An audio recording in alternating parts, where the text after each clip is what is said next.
आप सभी को मेरा नमस्कार। सोशल साइंस की इस दुनिया में आप सभी का स्वागत है। हम पढ़ रहे हैं क्लास 9th का चैप्टर 2, लैंड फॉर्म्स अर्थ लिविंग कैनवस।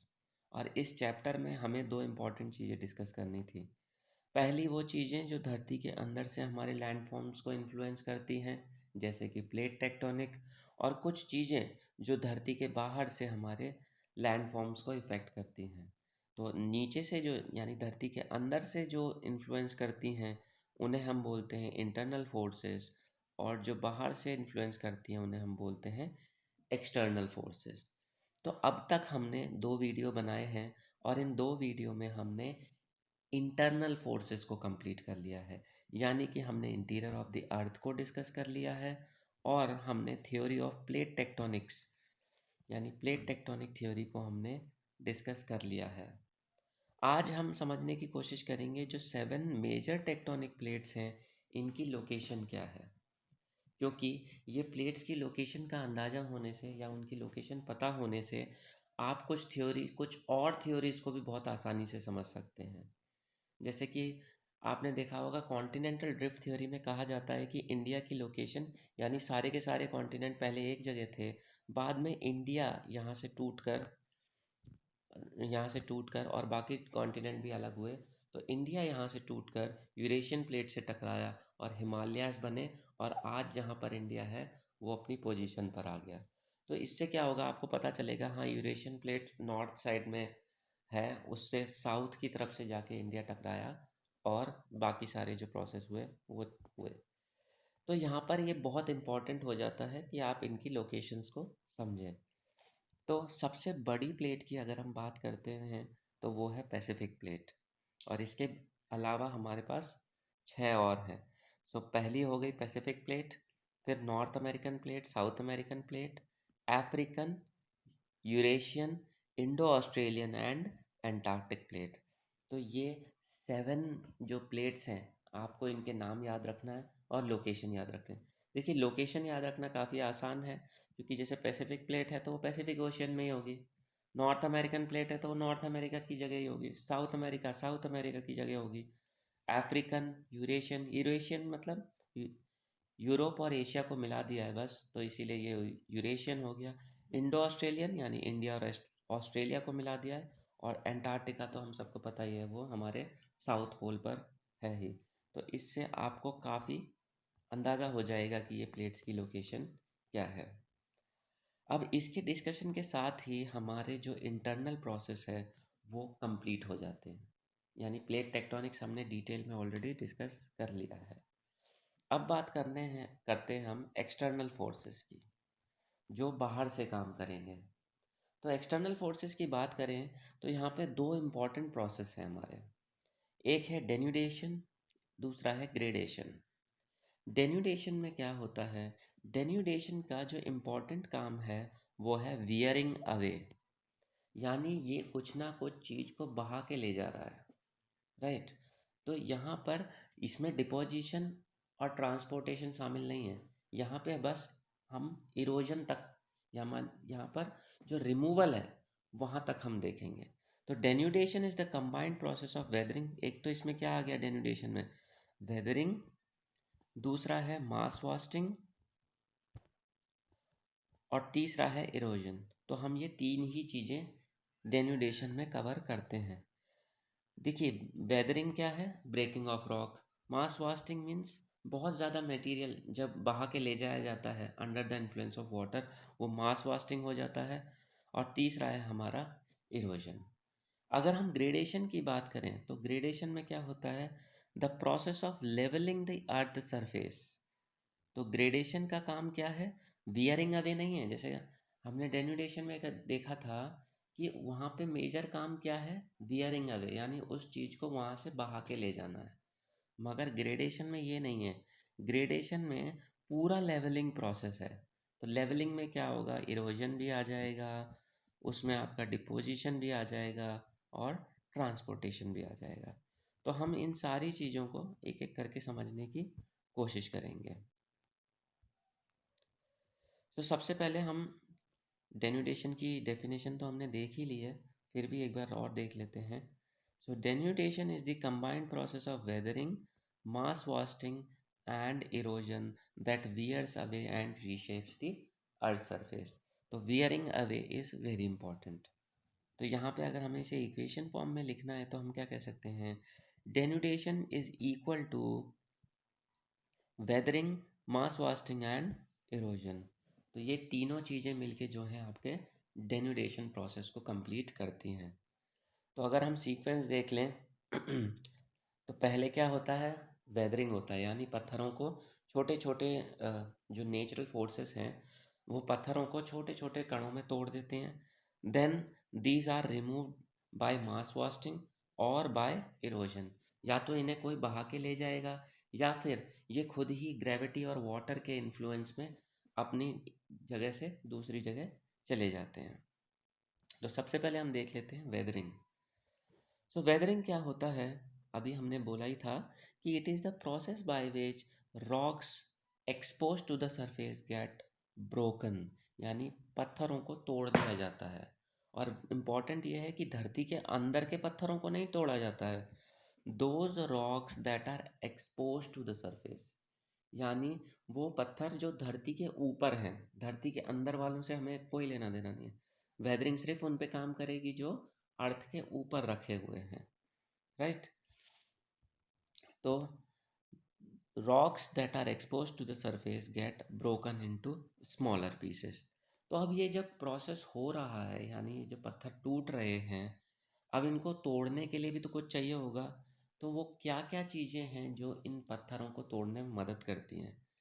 तो पहला है द सन इफेक्ट। ऑब्वियसली सन से ज़्यादा पावरफुल चीज़ हमारी दुनिया में कुछ है ही नहीं, राइट। तो वो हमें क्या देता है, ऑब्वियसली टेम्परेचर। और टेम्परेचर क्या करता है, उस पर एक तरीके का प्रेशर लगाता है और उससे पत्थर टूट जाता है। तो ये कैसे होता है, मान लीजिए एक पत्थर है, राइट। उस पत्थर का जो ऊपर वाला सरफेस है, ये वाला टॉप सरफेस, ये वाला लगातार सूरज को एक्सपोज है, यानी सूरज की किरणें इसके ऊपर पड़ रही हैं। तो यहाँ पे जो मटेरियल होगा ऊपर के हिस्से में, ये क्या होगा, ये एक्सपैंड हो जाएगा। मगर जो अंदर का मटेरियल है वो तो डायरेक्टली सन को एक्सपोज नहीं है, तो ये वाला जो अंदर का पार्ट है ये ठंडा ही रह जाएगा। तो जैसे ऊपर वाला जो सरफेस है ये गर्म होके एक्सपैंड करेगा, क्रैक्स डेवलप हो जाते हैं रॉक्स में, और फिर उन क्रैक्स को वाटर और विंड लगातार उन पे काम करती रहती हैं और फिर वो टूट जाते हैं, ठीक है ना। तो सबसे पहले ये समझना ज़रूरी है कि क्रैक के जो क्रैक्स हैं वो कैसे डेवलप होते हैं। अगर रॉक है, इसका आउटर सरफेस जो है वो लगातार सूरज के सामने है, तो क्या होगा, जो ऊपर का सरफेस है ये ज़्यादा गर्म हो जाएगा बजाय अंदर के सरफेस के, राइट। जो मटेरियल यहाँ पे हैं, जो कण यहाँ पे हैं, वो ज़्यादा गर्म हो जाएंगे बजाय अंदर के मटेरियल के। तो ये ऊपर वाला हिस्सा क्या करेगा, ये एक्सपैंड करने की कोशिश करेगा और अंदर वाला हिस्सा वैसा का वैसा ही रहेगा। तो उस वजह से क्या होता है, क्रैक्स डेवलप हो जाते हैं और उन क्रैक्स के थ्रू पानी और हवा अपने रास्ता बनाती हैं और पत्थर को तोड़ देती हैं। तो पहला इंपॉर्टेंट फैक्टर हमारा क्या हुआ, सन इफेक्ट, यानी टेम्परेचर एंड प्रेशर। दूसरा है वाटर एक्शन। भाई पानी तो एक बहुत बड़ा है ही मीडियम जिससे हम देखते हैं कि वेदरिंग होती है। जैसे कि मान लीजिए पानी दरारों में घुस गया, इसके बाद क्या होगा, मान लीजिए वहाँ पे टेम्परेचर बहुत कम है, तो हमें पता है जब भी पानी आइस बनता है तो वो एक्सपैंड करता है। तो अगर वो उस दरार में भरा हुआ है और वो अगर जमने के बाद एक्सपैंड करेगा, तो वो क्या करेगा, ये जो गैप डेवलप हुआ था, जो क्रैक डेवलप हुआ था, ये इसको और बढ़ा देगा। और इसी तरीके से फिर ये धीरे धीरे बढ़ता जाएगा और लास्ट में ये पत्थर कुछ छोटे पत्थरों में टूट जाएगा और फिर छोटे पत्थरों के साथ भी वही प्रोसेस चलता रहेगा। तीसरा है विंड एक्शन, यानी हवा भी अपना काम करती है।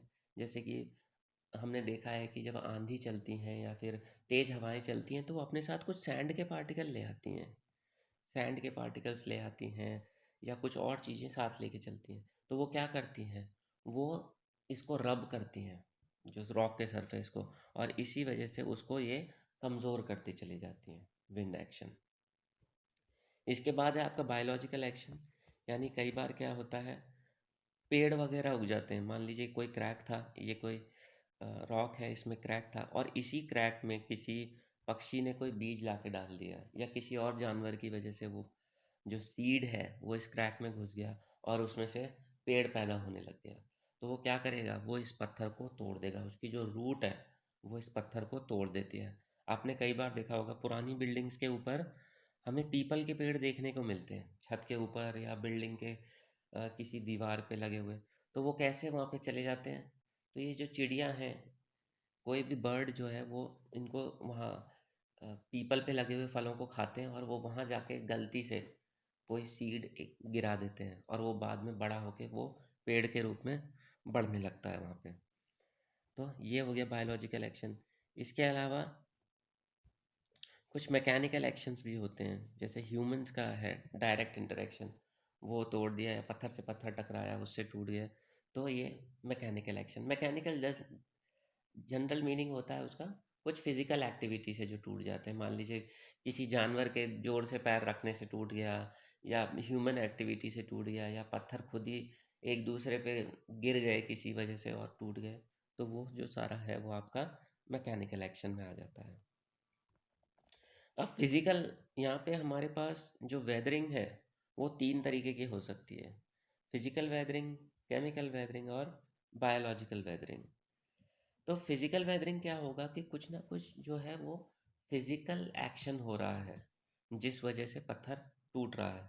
तो उसमें हमारा क्या हो सकता है, जैसे कि हमने बताया ही था कि जो आइस है, सॉरी जो वाटर है वो क्रैक्स में घुस जाता है, और जब मान लीजिए टेम्परेचर बहुत ज़्यादा गिर जाता है तो वो जम जाता है, और वाटर जो है वो एक्सपैंड करता है जमने के बाद। तो वो क्या करेगा, गैप्स को और बढ़ा देगा, क्रैक्स को और बढ़ा देगा, और धीरे धीरे ऐसे इसी प्रोसेस को रिपीट होते होते ये पत्थर छोटे टुकड़ों में टूट जाते हैं। एक्सफोलिएशन, एक्सफोलिएशन ये टेम्परेचर के कारण होता है। अभी हमने बताया था जो ऊपर का लेयर था, अभी जब हम सन इफेक्ट डिस्कस कर रहे थे तो मैंने वहाँ पे बताया था कि जो ऊपर वाला लेयर है उस पे लगातार सन की रेस पड़ रही हैं, तो इस वजह से क्या होता है, वो वाला कवर जो है वो ज़्यादा एक्सपैंड होता है बजाय इनर मटेरियल के। ऊपर वाला मटेरियल ज़्यादा एक्सपैंड होगा बजाय इनर मटेरियल के, और इस वजह से क्या होगा, वो टूटने लगेगा, जो ऊपर का हिस्सा है उसमें क्रैक्स डेवलप होने लगेंगे। तो एक्सफोलिएशन में क्या होता है, सिर्फ ऊपर की जो कवरिंग होती है वो रिमूव हो जाती है। तो उसी चीज़ को हम एक्सफोलिएशन कहते हैं, और मेनली ये किस वजह से होता है, टेम्परेचर डिफरेंस की वजह से होता है, सनलाइट की वजह से होता है, राइट।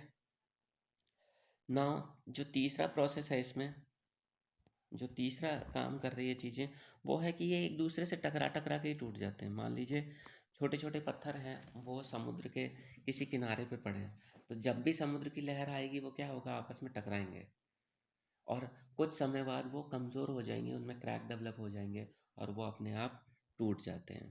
तो ये जो तीन प्रोसेस हैं ये हो गए आपके फिजिकल वेदरिंग। तो पहला मैं दोबारा बता देता हूँ, जो पानी घुस जाता है दरारों में और वो फ्रीज़ होने लगता है, उस वजह से क्रैक्स बड़े हो जाते हैं, वो एक प्रोसेस हो गया। दूसरा एक्सफोलिएशन हो गया, सन रेज आती हैं उसके कारण जो ऊपर की कवरिंग निकल जाती है उसको हम एक्सफोलिएशन कहते हैं। एब्रेशन मतलब पत्थर अंडर द इन्फ्लुएंस ऑफ, मान लीजिए लहरों के इन्फ्लुएंस में पानी के अंदर पड़े हुए पत्थर वो कई बार आपस में टकराते रहते हैं और उस वजह से वो ब्रेक हो जाते हैं फिजिकल एक्शन की वजह से। अब केमिकल एक्शन है। सो केमिकल एक्शन में ये तो है कि कुछ ना कुछ केमिकल रिएक्शन हो रहा है, तो इस वजह से हमारे जो पत्थर हैं वो टूट रहे हैं। तो पहला है डिसोल्यूशन, यानी हमें पता है कि वाटर जो है बहुत अच्छा सॉल्यूबल है, यानी ये बहुत चीज़ों को अपने अंदर डिसॉल्व कर लेता है। तो ऐसे ही जब ये पत्थर किसी वाटर के कांटेक्ट में आते हैं, जैसे मान लीजिए बारिश के पानी के थ्रू या किसी भी वजह से, तो इनके कुछ मिनरल्स होते हैं जो पानी में डिसॉल्व हो सकते हैं, राइट। जैसे कि आप देख रहे हैं छेद हो गया है इसमें, तो ये छेद कैसे डेवलप हुआ, क्योंकि यहाँ पे कुछ ना कुछ मटेरियल रहा होगा जो वाटर में डिसॉल्व हो गया। अब वो वाटर में डिसॉल्व होके वाटर के साथ ही चला गया, तो यहाँ पे एक गैप क्रिएट हो गया, और इस गैप का फ़ायदा उठा के बाकी सारी फोर्सेस फिर इस पे अपना काम शुरू कर देंगे। तो कोई भी अपॉर्चुनिटी मिस नहीं होगी और इस पत्थर को फिर ब्रेक कर दिया जाएगा। इसी तरीके से जो वाटर है वो और भी चीज़ों से रिएक्ट करता है और कुछ नए ही मिनरल्स बना देता है। तो ऐसे में भी क्या होता है, कुछ दरारें डेवलप हो जाती हैं और फिर पत्थर टूटने लगता है और इस प्रोसेस को हम बोलते हैं हाइड्रोलाइसिस। ठीक है। तो हाइड्रोलाइसिस में क्या हो रहा है, वाटर रिएक्ट कर रहा है रॉक के मिनरल के साथ और कुछ नया मटेरियल बना रहा है और इसी वजह से क्या होता है, उसमें डेवलप हो जाते, उसमें क्रैक्स डेवलप हो जाते हैं। ऐसा ही सेम जैसे वाटर के साथ रिएक्शन होता है, ऐसा ही ऑक्सीजन के साथ भी रिएक्शन होता है। तो हमने देखा है कई बार क्या होता है,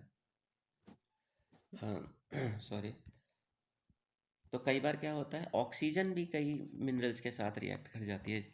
और इसका सबसे अच्छा एग्जांपल क्या है, आयरन।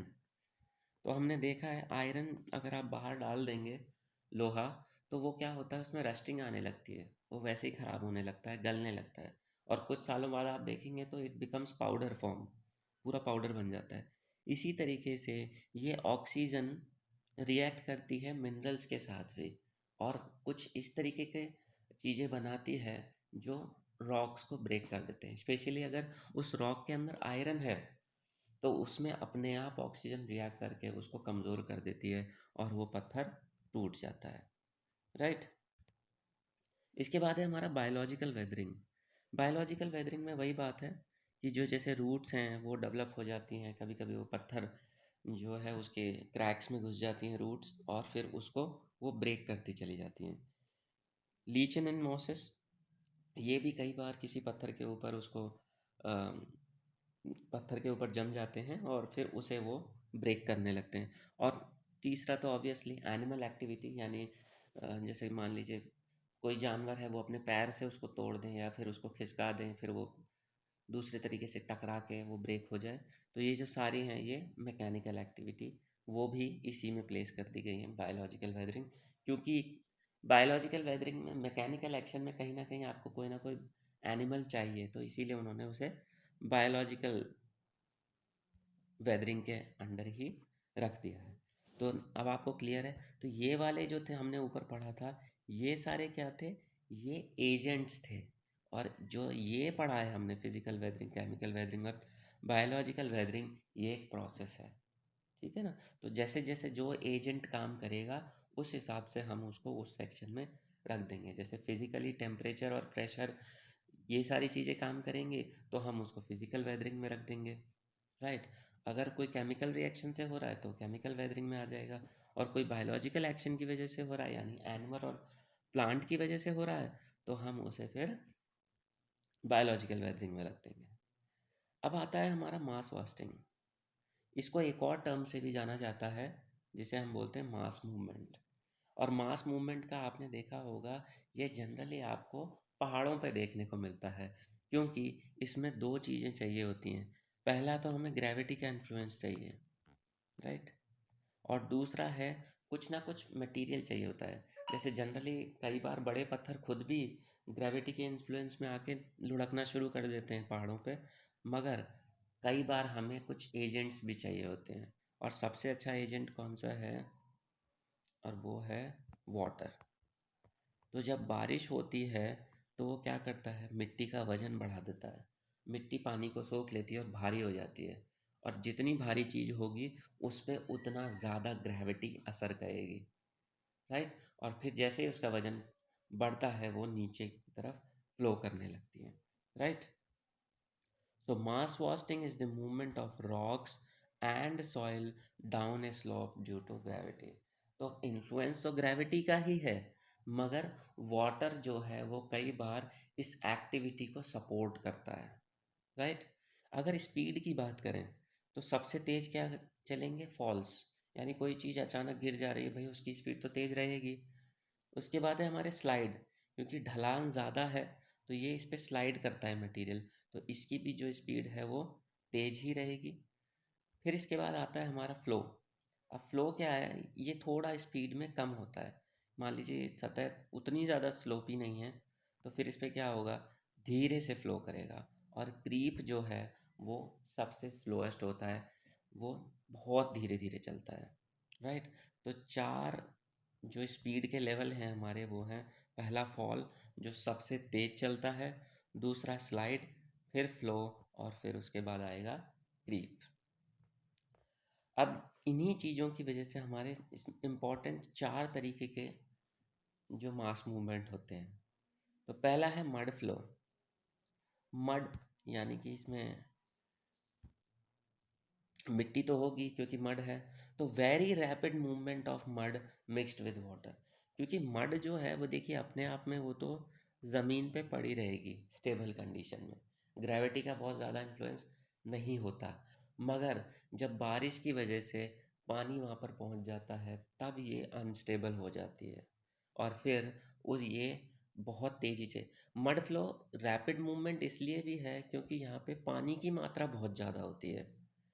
जो मिट्टी है उसकी मात्रा कम होती है, मगर जो पानी है वो ज़्यादा मात्रा में होता है, और पानी ज़्यादा है तो इसीलिए उसका जो मूवमेंट है वो तेज़ होता है। तो इसीलिए वेरी रैपिड मूवमेंट है ये of mud mixed with water.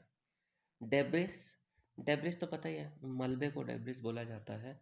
तो fast movement of rock fragment soil and water.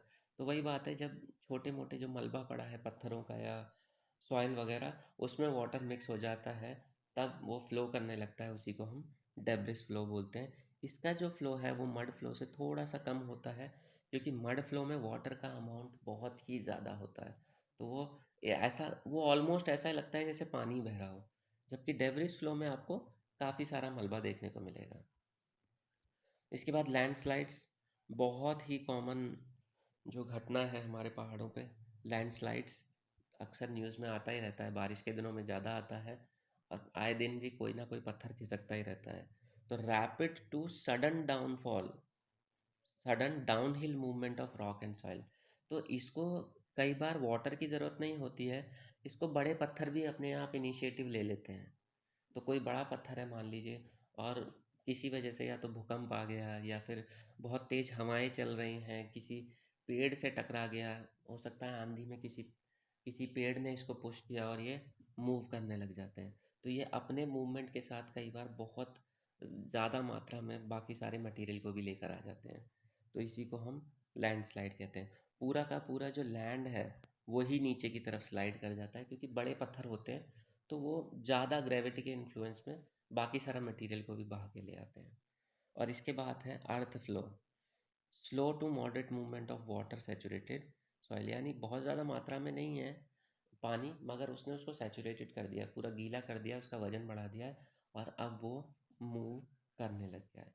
तो यहाँ पर जो स्पीड की बात करें तो ये ऊपर से नीचे की तरफ सबसे तेज स्पीड मड फ्लो, उसके बाद लैंडस्लाइड, डेब्रिस फ्लो और अर्थ फ्लो।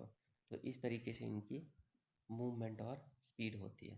तो यहाँ पे भी दिया हुआ है, पहला मड फ्लो, फिर डेब्रिस फ्लो, फिर लैंडस्लाइड, और उसके बाद अर्थ फ्लो।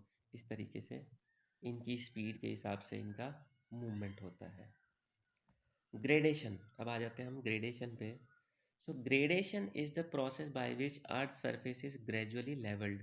ये हमने देख लिया था कि जो डेन्यूडेशन था वहाँ पे हमारा क्या मकसद है, खाली वियरिंग अवे, यानी वहाँ से कुछ मटेरियल लेकर जाना है। बट ग्रेडेशन में ऐसा नहीं है, ग्रेडेशन में हमें उसे लेवल करना है। अब उस लेवलिंग के प्रोसेस में आपका डिपोजिशन भी होगा, यहाँ पे है देखिए, इट इन्वॉल्व्स इरोजन, यानी सामान को लेके भी जाया जाएगा, डिपोजिशन होगा, वहाँ पे सेटल भी किया जाएगा, और ऑब्वियसली जो चीज़ इरोड हो रही है और डिपॉजिट हो रही है तो वो तो ट्रांसपोर्टेशन उसका हिस्सा अपने आप बन ही जाता है, राइट। सो डेफिनेशन देख लेते हैं एक बार। So gradation is the process by which earth surface is gradually levelled through the action of natural agents like river, wind, glacier and sea waves. तो ये सारी चीज़ें मिलके जो लैंडफॉर्म को लेवल करती हैं वही ग्रेडेशन है। तो क्योंकि रिवर में आपने देखा होगा, मान लीजिए रिवर का है, तो रिवर ये सारे काम करती है। वो क्या करेगी, पहाड़ मान लीजिए वो पहाड़ों से आ रही है तो वहाँ से इरोजन करके लाएगी, फिर उसको प्लेन्स में डिपॉजिट करेगी और प्लेन्स को वो लेवल करने की कोशिश करती है। कई बार पहाड़ों को भी तोड़ के वहाँ पे भी लेवलिंग की कोशिश करती है, छोटे मोटे एरियाज को भर के उनको लेवल कर देते हैं। तो this is about the levelling of earth surface through the action of ये जो एजेंट्स हैं, river, wind, glacier and sea waves. तो सबसे पहले हमें देखना चाहिए इरोजन क्या होता है। Erosion is the process by which weathered rock, soil and sediments are removed and transported from one place to another place। तो इरोजन का काम ही ये है कि बहा के ले जाना है। अब उसके लिए वो किसी भी चीज़ का इस्तेमाल कर सकते हैं, या तो रिवर हो सकती है, विंड हो सकती है, ग्लेशियर भी हो सकता है, वो एक चीज़ को एक प्लेस से उठा के ले जाए। यहाँ डिपोजिशन नहीं है, सिर्फ ले जाना है, राइट। इरोजन का मतलब इरोड करके यानी बहा कर ले जाना है। अभी डिपोजिशन वो अलग काम है। अब एजेंट्स ऑफ इरोजन, तो पहला हो गया रनिंग वाटर। ऑब्वियसली कुछ ना कुछ हमें चाहिए जो वहाँ से रिमूव करे। तो what river, streams, rainfall remove transport sediment. अब कहीं बारिश हुई है तो वहाँ स्लोप पे मान लीजिए बारिश हुई है, तो वो क्या करेगा, पानी उसको अपने साथ बहा कर ले आएगा। सो दैट इज़ जो क्या हो गया, आपका इरोजन हो गया, इरोड करके ले आया। तो रिवर एक बहुत बड़ा अच्छा रनिंग वाटर है, जो एक बड़ा एजेंट भी है इरोजन का। दूसरा है विंड। ये जनरली विंड, वाटर, ये सारे एक्ट करते हैं अकॉर्डिंग टू द लोकेशन और वहाँ की जो क्लाइमेटिक कंडीशन है। मान लीजिए कहीं सूखा है, अगर ड्राई प्लेसेस है जैसे यहाँ पे है, ड्राई रीजन है, तो वहाँ विंड एक्शन ज़्यादा तेज होगा। और कहीं पर ज़्यादा बारिश होती है तो वहाँ पे आपका वाटर एक्शन तेज होगा। तो it all depends on the climatic condition of a region. ऐसा नहीं होता कि एक चीज़ हर जगह काम करेगी, राइट। दूसरा, जहाँ पे बहुत ज़्यादा बर्फ़ पड़ती है वहाँ पे ग्लेशियर्स काम करेंगे, है ना। बर्फ़ की तो और ज़्यादा ताकत है क्योंकि वो सॉलिड है। वो सॉलिड जब मूव करता है तो काफ़ी सारी चीज़ों को ट्रांसपोर्ट कर देता है, इरोड कर देता है एक जगह से दूसरे। Sea waves, they are also very powerful.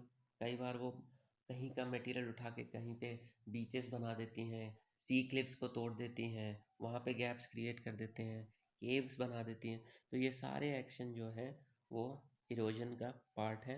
Under water, underground water, तो कई बार क्या होता है, बारिश होने के बाद पानी अंडरग्राउंड भी चला जाता है कई रीजन्स में, और वहाँ पर वो रॉक्स को डिज़ोल्व कर लेता है।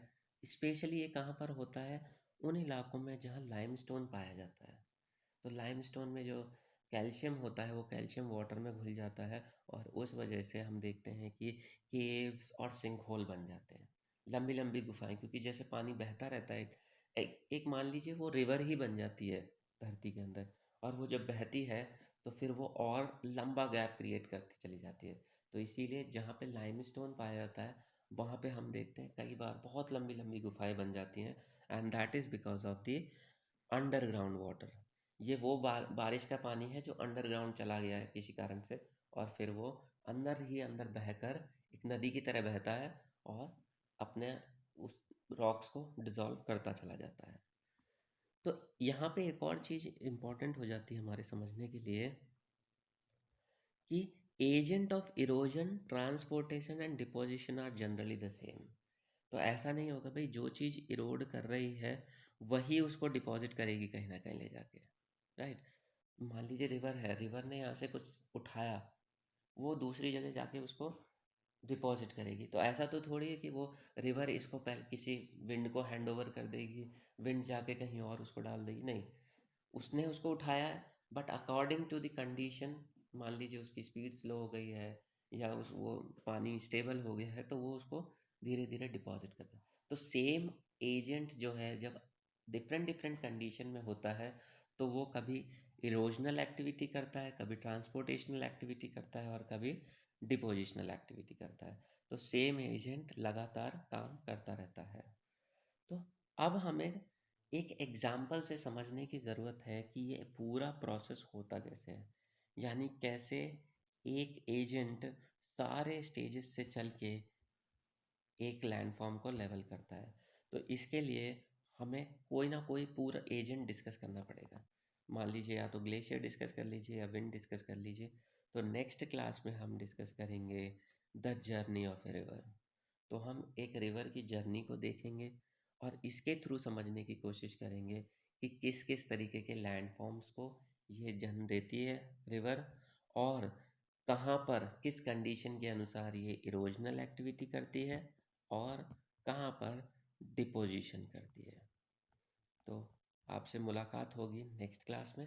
तब तक अच्छे से पढ़ते रहिए और चीज़ों को समझते रहिए। धन्यवाद।